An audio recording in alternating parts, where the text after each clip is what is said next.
On today's Locked On Nationals, we are joined by Bobby Blanco from MASNsports.com, and we've got a loaded show to get to you today. So the Nats, they're officially, sort of officially, out on Juan Soto, and of course, the Nationals payroll, it's going to be a big question heading into this offseason. So Bobby and I will tackle that after this.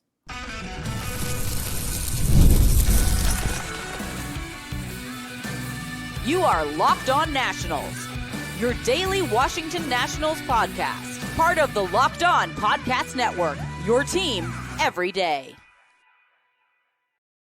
And thank you all for making Locked On Nationals your first listen every single day, as we are free and available wherever you get your podcasts. And of course, I am your host, Ryan Clary. You can catch me over on Twitter at RyanClary11, and as well as our show page at LO_Nationals. And while you're at it, search up Locked On Nationals wherever you get your podcasts, whether it's on Apple, Spotify, YouTube. Of course, YouTube. Hit that subscriber button. Again, hit that subscriber button. Locked On Nationals wherever you get your podcasts. And on today's program, just basically every week, we are joined by Bobby Blanco from MASNsports.com. He covers the Washington Nationals for MASN Sports. You can catch Bobby on Twitter at Bobby_Blanco.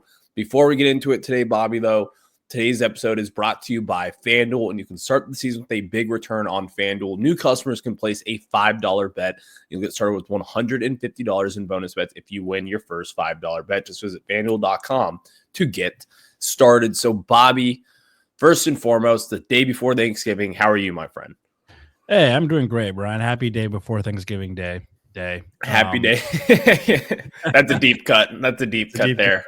Doing well. Getting settled in for the holiday. It's funny that we talked last week and we were like, well, see you after Thanksgiving. And then some news broke over the last couple of days and the end of last week that we kind of have to touch on. So, we got to get your thoughts about it because we literally talked about a potential Kyle Finnegan trade, and that did not happen. They just said, you know what? We're going to non-tender you. We don't really think you're worth $8.5 million for this upcoming season. So we'll have that discussion later on. I've certainly talked about it multiple times already. I mean, it is a debacle, to say the least. That's the way that I've just described it. So we'll discuss that later on. And then I've come up with a little bit of a fun game. The Nationals payroll right now, entering 2025, and again, this will change. They are 28th in all of baseball right now, right around $32 million. Their highest paid player is Luis Garcia, going into the season at $5.4 million. So the Nationals, will their payroll be over or under 18th in all of baseball? We'll answer that question for you guys later on. But Juan Soto, the future Hall of Famer, the teams have they've been offering, and the Washington Nationals are not on that list. And Bobby, I want your reaction. Yeah. I think we talked about this at the end of the regular season, just kind of floating around the idea of, will the Nationals go after Juan Soto again, try to bring him back? I was always in the camp that were like, I think there's a strong argument to say that they should not bring him back, especially looking at the contract figures that are being floated out there as, starting points for him, like over $600 million, 13 years, whatever it may be. And I just think that, like, for a team where the Nats are to build a contender, they are probably better off spending that allotment of money. If they're going to spend that much money, I think they're better off spreading it around, now they need a closer, adding another pitcher to the rotation, maybe a power hitting first baseman, maybe another veteran outfielder, maybe a veteran third baseman, stuff like that. A solid backup option at catcher. There's just, you can allot that money elsewhere to a number of positions instead of just one single player. But I do think that, everything that the Nationals have said near the end of the regular season, throughout the course of the year, I think I mentioned this before, like Davey Martinez, a handful of the players, Mike Rizzo himself. I think we've even heard from Mark Lerner at some point on like Sirius XM radio or some podcast, something being like, they are looking at this as next year as the year they're going to contend. They are going to treat this offseason as adding to the roster, not just filling holes to get to the next season to bridge the gap. They are looking to actually add major league talent now to go along with the likes of James Wood, Dylan Cruz, CJ Abrams, Mackenzie Gore, Jake Irvin, all those guys. So I think if you're going to do that, you should at least act like, you are interested in the big name free agents. I think they should have at least inquired about Juan Soto. And maybe they have. We're seeing so many reports of, so-and-so flew to LA to meet with Scott Boras and Juan Soto. So-and-so had a 3-hour meeting over Zoom with Scott Boras and yada, yada, yada. I mean, those are obviously the teams that we know are for sure going to be in on Soto. Your Yankees, Mets, Dodgers, Blue Jays, Red Sox, those teams that we know are going to be actively trying to sign on Soto. That doesn't mean, Mike Rizzo hasn't picked up the phone, called Scott and asked where's the starting point at, and then be like, okay, we know we can't do that. Thanks for the call. I think that's definitely a possibility. We just didn't hear about it because it's kind of a nothing burger in terms of today's, news cycle. But I just think that one, the Nationals being out on Juan Soto isn't necessarily a bad thing. And two, just because we haven't heard about it doesn't mean they haven't checked in so far. And that could change because the winter meetings are in a couple of weeks, and that's Scott Boras' like Super Bowl. So, I'm sure Scott Boras and Mike Rizzo have a meeting set up for that week in Dallas, where a number of players will come up, but surely Juan Soto will also come up in that discussion as well. It's one of those things, though, Bobby, like where when the initial reports come out, and like, again, these are just like people who have met with them and or who are in serious contention, and it's who you thought that it would be. It's the Mets, it's the Yankees, it's the Dodgers. The Blue Jays are always in on these big name guys, and they never seem to land anyone. And they never get them. And then, of course, the Red Sox as well. So, like, again, this is like, I don't even know the analogy for it at this moment in time, but like, you are getting a future Hall of Famer with Juan Soto. This is going to cost you the franchise. And sitting here today, like, no one can not tell me that like the Nationals, they do have the money to go out there and spend on a Juan Soto, but I do think a wider discussion is needed than just like give Juan Soto whatever he wants. That's a nice world to live in, but also at the end of the day, the Nationals, they don't really have the sustainability to have a top 5 payroll at this point. And the reason why I say that is, well, look at the last few seasons. Like, if the Nationals were to go all in and get a Juan Soto, I'd be all for it. But also, there is a discussion that needs to be had. Like, will you be able to fill your other needs around the roster? Probably not. And even then, the conversation here is the Nats are just simply out. Like, you're not going to go get a Juan Soto at this point in time. And I don't think that's that crazy to say. Like, again, the Yankees will outbid you. The Padres will somehow outbid you as well eventually in this conversation. The Dodgers will. The Mets certainly will. The Blue Jays will. They've been very aggressive over the last few seasons with these big name guys. And I just think the Nationals at this point, like, they're not a small market team, but the way that they operate going forward, it's similar to a small market team. So as far as the Juan Soto discussion goes, Bobby, like, I just think it sucks.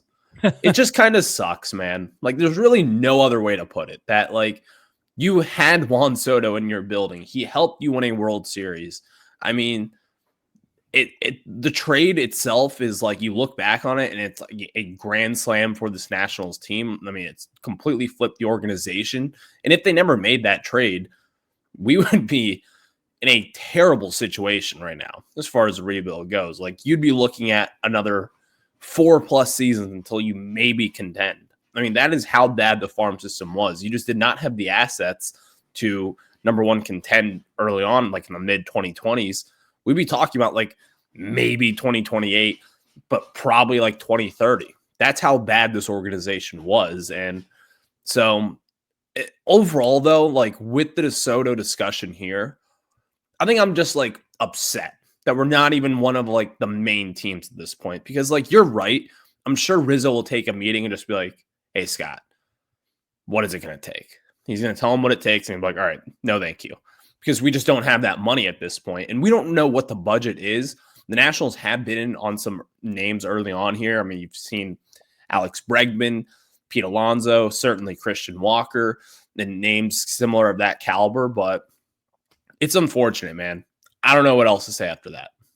I think that we can always play this what if game. Like, I don't know if there's any deep cut Marvel fans out there that watch the What If animated series on Disney Plus, but it's basically like, what if something's happened differently in the Marvel Cinematic Universe? Well, what if something's happened differently in the MLB universe, right? Like, and I'm not like trying to make the pandemic sound like it only affected baseball. Obviously, it was a horrible, terrible thing. It was way worse than anything relating to baseball. But that being said, the pandemic, I think, affected the Nationals more than any other team. Because one, they were coming off a World Series championship, their first ever. They were never more popular than after winning that World Series and being the good guys that beat the Astros. And then the pandemic hit, 60-game season, no fans. They just lost such a big chance for so much revenue in terms of tickets, merchandise, all that stuff after winning a world championship.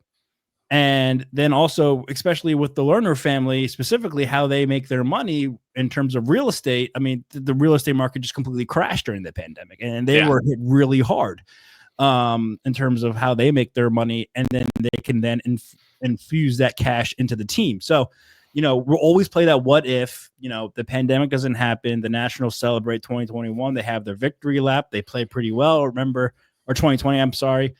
Maybe Steven Strasburg doesn't get hurt. Maybe Patrick Corbin is back to normal. And then you're talking about, okay, maybe instead of trading Max Scherzer and Trey Turner, they extend Trey Turner. Maybe they are able to keep Kyle Schwarber and, around, and he's their leadoff guy. Like, you're looking at maybe like some of the parts that are on this great Phillies team right now staying when DC, and then maybe Juan Soto stays. And you talk about like, yes, the farm, we would be in a worse place right now. The farm system's terrible, but maybe the major league squad will be still in a really good spot, and you wouldn't really need a deep farm system because of all those young players that were a part of that championship team. Maybe would have stayed and maybe would have continued to contribute. And the veteran guys like Strasburg, like Doolittle, like Corbin would have stayed healthy. And I think that we'll always play that what if.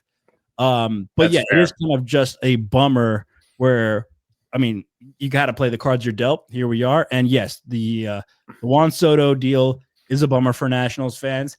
I think they got the better side of that deal so far.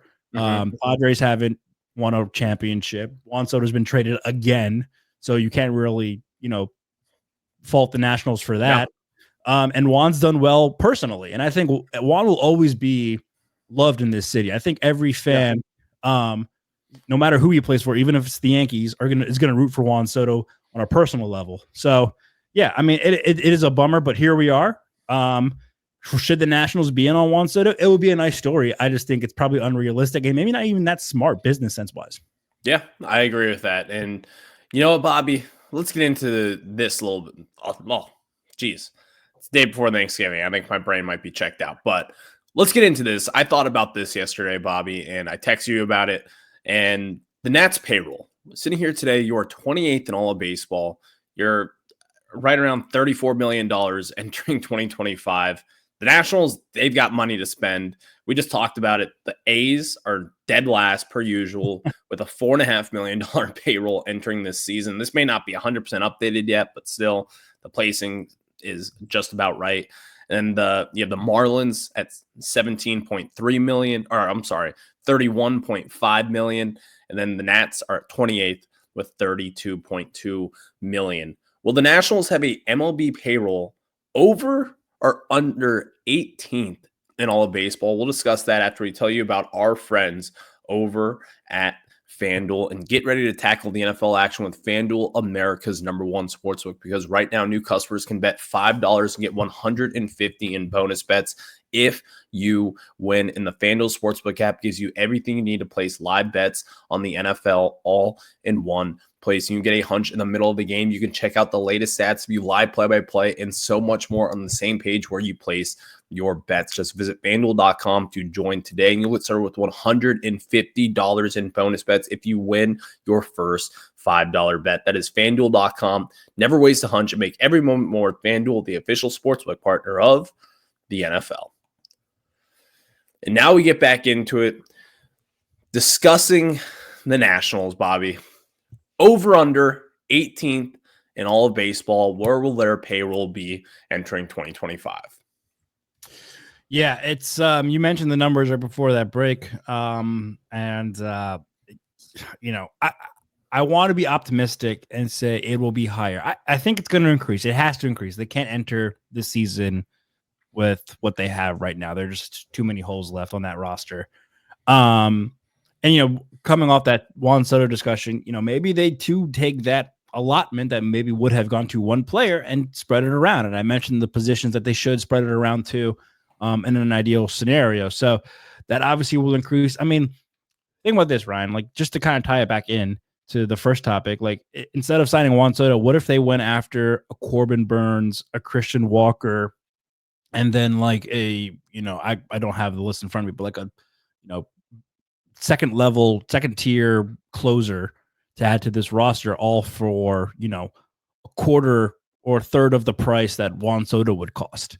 And that puts your, maybe your payroll up into more closer to the middle of the pack. You have your ace, you have a first baseman, and you have, a closer at the back end to go along with other pieces. Or I think that would be a very exciting offseason for the Nationals and for its fan base. And then therefore your payroll will be up towards more middle of the pack in the league. Now, the question is, will they actually do that? I don't know. I don't think anyone really knows. I think Mike Rizzo usually has this is best case scenario plan. This is worst case scenario plan. If we land somewhere in the middle, that's okay. So, if you're asking me if they'll finish over under 18th right now is $96 million. They spent, let's see, by the Rockies, the Nationals spent 103.9, almost 104 million last year. A lot of that being Patrick Corbin and Steven Strasburg, though. I'm going to say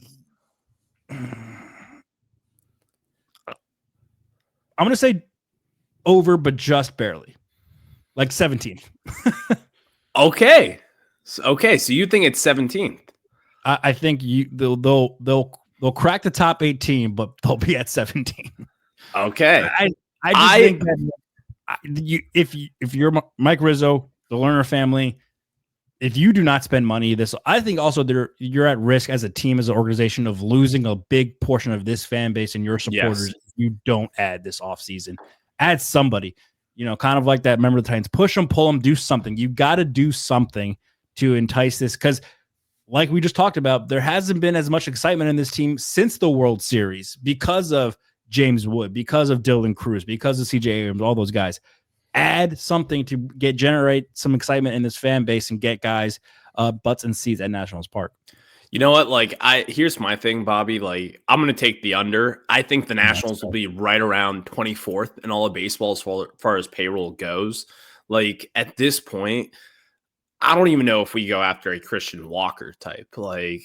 I just have no faith after. It's not even the Juan Soto stuff. It's really the Kyle Finnegan, really what happened there, because I think at the end of the day, what it came down to was money. And, it all comes down to money. Baseball is a fun game, but it's still a business at the end of the day. And I think that just kind of goes to show you that, hey, this Nationals team, you're not going to be in on a Pete Alonso type. This is not going to be one of those things where you're going to be going after some big time free agents. You will not be in the market for a Corbin Burns, which I don't think anybody really expected, but you certainly will not be in the market of a Juan Soto. We all know those rumors, and we know Juan Soto's loved his time here, won a World Series with us. I mean, bought a home here back in 2022, right before he got traded. So I just think at this point, Bobby, I'm taking the under on that. I think they sit right around 24th in all of baseball. And really, like that, as you said, like you kind of made that argument, they do realize that you could be losing a chunk of the fan base. And I think if they don't spend money and this team is not good on paper entering the season, I think a lot of fans will kind of jump ship a little bit. And, you know, for the fair weather fans, quote unquote, there's a team up north about 40 miles away in Baltimore. They've got a very bright future. Mike Elias is a great president of baseball ops. They still have a great farm system. They're certainly going to contend this season. They're going to look at them and be like, you know what? Birdland's looking pretty damn good right now. I think a lot of Nationals fans, and really being so close to another market, especially doing so well, you might see some fans kind of flip-flop. And I think that is very unfortunate for a team here in DC that this is, again, a big market organization, and they have to start acting like it. I think that is my big overall kind of frustration with the Nationals so far, is that they are a big market and they just aren't acting like it. I think also, too, we have to keep in mind it's the day before Thanksgiving. Like, the offseason is still so young. Yeah. We should not be, jumping the ship of like, why haven't they signed anyone? Just because Blake Snell came off the market late last night does not mean that the Nationals need to go sign Corbin Burns right now. And real quick, Bobby, I want to get. I see you have a friend. I know we have Buster here. Hey, Buster. There we go. You have Buster the cat. He jumped up in my lap there, so he didn't want to give his thoughts on there. But sorry to interrupt you. But no, it's good. Go forward. I love that. No, I just think that it's just still so early. Like these are good exercises to have right now and fun conversations, but like anyone passing judgment right now is jumping the ship too quickly in my mind. Like, it's just like we've seen the past couple of off seasons in baseball. Like, it takes forever for big name. Like, there was a report yesterday that Juan Soto might sign or might make his decision at the winter meetings. I would be shocked if he decided by the winter meetings. He's not going to sign until February, I just think that it's still November. We've got 3.5 months until spring training starts. Like, let's slow our roll. Let's not jump to any conclusions. Yes, if they don't spend, it would be a bummer. Yes, they should spend some money and bring in some reinforcements, but let's also give them time to do so. Let's let the market settle a little bit, kind of feel out where they are. And ideally, we're looking back at this offseason and say, hey, you know what? Their patience was paid off. They spent their money wisely. They added the right pieces at the right prices. And then, we'll go into spring training with maybe a different conversation. That's a fair conversation. That is a fair point. And you know what? Maybe we're overreacting early on, and maybe the Nationals go out there and have a big offseason. You truly never know, because back when they signed Jason Worth, like, it wasn't really expected. Like, there were a lot of rumors out there that the Nats would be spending, but like, you weren't really expecting that huge contract they gave out to Jason Worth. Like, what was it? Like 6 years, $130 million. Everyone thought it was a big overpay for someone who may have already had the best moments of his career, but certainly that Jason Worth deal, I think, paid off. So you think that just because Snell signed last night, I'm actually singling you out because you have a show to run and you need to come up with topics. But do you think Snell signing with the Dodgers, the fact that it was the Dodgers, does that kind of put a panic into Nationals fans being like, well, the rich got richer and the Dodgers are already not afraid to spend money. What's my team doing? I think that's a fair question, because I don't think it draws any panic to it. But with that said, I think the panic has already been in here. I think the panic for Nationals fans for this offseason started a year or two ago, because the big name out there is Juan Soto. And that the Nationals, it's the last few seasons you've seen MLB Network talk about it being hey, the Nationals, they could be in play for Juan Soto. They made this trade for him. They got all these pieces back. Imagine the story of them going out there and signing Juan Soto. And that just seems out the window. And yes, this has always kind of been the offseason over the last 2 years that I've been this is the one. You're going to have James Wood. You're going to have Dylan Cruz. You have Mackenzie Gore establishing himself as a big leaguer. Josiah Gray at that point 2 years ago, we were this guy will be an established guy. You didn't even have Jake Irvin in the fold, DJ Hers as well. I mean, the Nationals, I just have had me personally, I've had my eyes set on this offseason.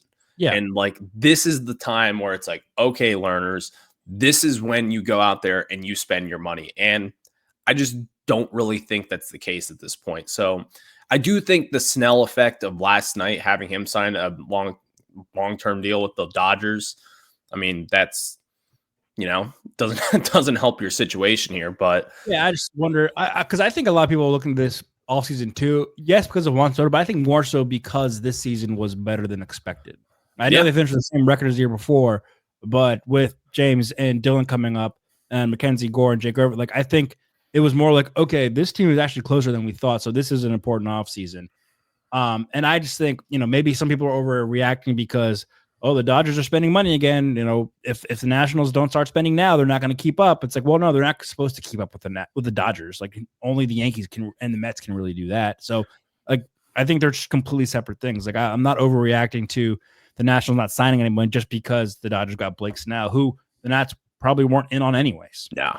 And honestly, I mean, for Blake Snell here, like I would not want to be on Blake Snell. I think he's fine. I also think he's I'd rather be on Corbin Burns. Yeah, I'd much rather be on Corbin Burns or really a lot of other pitchers. I'm not a Blake Snell guy, but that's now Blake Snell getting overpaid than what people thought that he was going to get kind of screws the Nationals because now Corbin Burns is probably going to get more than what he was projected to get. Of course, yeah. So this is a whole thing, but Bobby, I do want to get your thoughts real quick on Kyle Finnegan, and we'll get your thoughts after this. Now let's get back into it, Bobby, with Bobby Blanco from NASNsports.com. Bobby, we talked about it last week, but the Nats, they non-tendered Kyle Finnegan. I've talked about it. They're probably tired of me talking about it at this point. So what do you make of the move? We talked about it like the day before it happened too. Yeah, about a potential trade. Yeah, I was surprised. I thought the Nationals would tender contracts to pretty much everybody. Maybe the one guy I was thinking that they would be Tanner Rainey, who was the other person they did not. Mm-hmm. He was projected to earn just under 2. All that's Tommy John surgery, couldn't really get his velocity back on the older side. But I thought Kyle Finnegan, 8.6 for a closer isn't terrible. Somewhere between $8 and $9 million. He is 33 years old. He does fade at the end of the season. He does start out bad too. He's got a much higher ERA after the All-Star break than he does before the All-Star break throughout his entire career. I mean, I think this past season was one of the worst too. He had like an ERA like well over 5 over his last like 7 starts or something like 12 or 11 appearances. So if you, I don't know, it's hard. Like taking those just like from a number standpoint, I can kind of get it. What I don't get is you had an opportunity to trade him with a deadline. If you knew what's the harm in tendering a contract and then trying to trade him? Exactly. That is my whole point here, Bobby. And I'm sorry to cut you off here, but like you struck me there. And I cannot get over that. Yeah. You, meaning the Nationals, if you had a plan in place, you would know back at the trade deadline, like, hey, like if you didn't think Kyle Finnegan was going to fall off in the second half of the season, like what have you been watching the last few seasons? Because sitting here today, I don't know. Mike Rizzo has more baseball knowledge on the tip of his pinky than I do in my whole brain. I know that and I understand that. But if you had any foresight into what was going to happen this offseason, knowing what your payroll is going to be, knowing that Kyle Finnegan, like he's good, but do you really want him closing a 9th inning game in the World Series or in the postseason? Forget the World Series, just in the postseason at any situation, I would not feel comfortable. You have to make a step up in that regard. They just said, like, you know what? We could get value back for him, but we're going to non-tender him. He's going to hit free agency. We're going to get nothing back in return for him. Like, you can't even get a team's 30th best prospect for him. That is the part where I'm like, any return is better than nothing. It just makes no sense. It goes back to 2018 with Bryce Harper when, in my opinion, like at that moment, I was like, hey, like the Nats, they still have a chance to re-sign Juan Soto. I thought we had a pretty good chance of it even.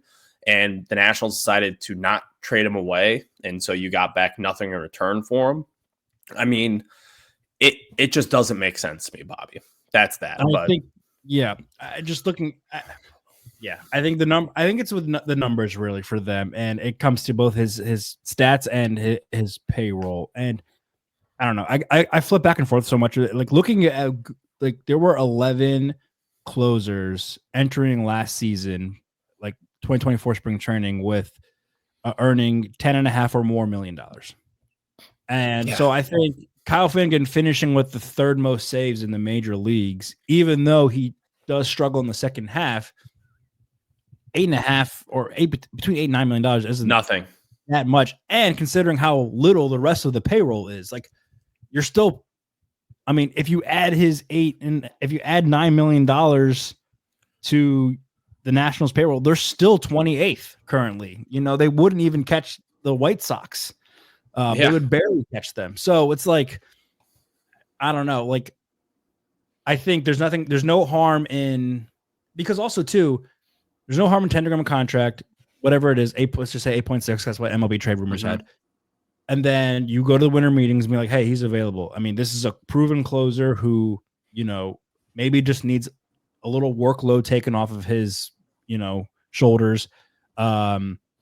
Cheap contract. I mean, there probably would have been some team that would have given up to take on that contract and that closer to put in their bullpen. And you're right, giving up like their 30th ranked prospect or something. Injuries happen in spring training all the time. Needs pop up every now and then. You know, if you knew you didn't really want him on your roster next year, I bet you they could have found a trade partner at some point because they knew they had calls coming in from teams at the trade deadline. So, I mean, I guess you can't totally predict that, but I would bet there was a good chance that you could have flipped him either at the winter meetings or before spring training or during spring training because injuries happen. So, it was kind of curious, all things considered. But, you know, we'll see how that plays out. I mean, you could see Kyle Finnegan sign with some other team and have a disastrous year, and then we'll be like, well, the Nationals were right. Like, you know, they shouldn't have had him on the roster, and they probably wouldn't have gotten anything for him. So we'll see. I also think not flipping at the deadline, I'm okay with that because they did trade Hunter Harvey and they got good value for him. If they traded Kyle Finnegan, I know he was bad. He was worse in the second half, but he still closed out games for you. I don't know who they would have had closing games without Kyle or Hunter in the second half. That's fair. That is fair, Bobby. Well, we are out of time here, my friend. It is the Wednesday before Thanksgiving. So happy Thanksgiving to you, Bobby. Happy Thanksgiving to you too, Ryan. And your little kitty cat. Have a good holiday. Yes, Buster boy. You know, I think he's gonna have to make some more appearances here on Locked On Nationals as we get into the offseason. Maybe we'll have Buster on a live show. Maybe we'll have a couple treats out, and Buster gets to pick which free agent, get some free agent picks. Some guys were rumored here, and maybe Buster makes a pick. And you know what? Maybe Buster is going to be like the next Mike Rizzo. You just never know. Maybe. So I know. Yeah, Buster Rizzo. We'll catch you guys on the flip side. Have a good one. Go Nats.